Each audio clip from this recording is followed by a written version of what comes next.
దేవునికి అసాధ్యమైనది ఏమైనా ఉన్నదా అని అడుగుతున్నాడు. హల్లెలూయా.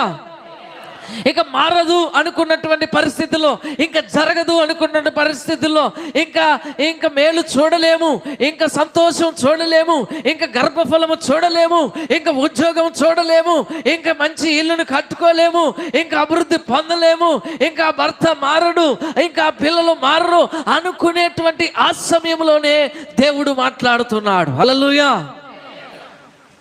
దేవునికి అసాధ్యమైనది ఏదైనా ఉన్నదా? మీ జీవితంలో కూడా చాలా ప్రశ్నలు ఉండొచ్చు, కానీ దేవుడు మాట్లాడుతున్నాడు. దేవునికి అసాధ్యమైనది ఏదైనా ఉన్నదా? సరే ఆలోచించండి.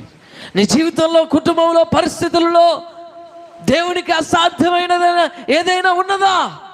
ఏది కూడా లేదు. ప్రతి విషయంలో సమస్తమును సాధ్యపరచగలిగిన దేవుడు మన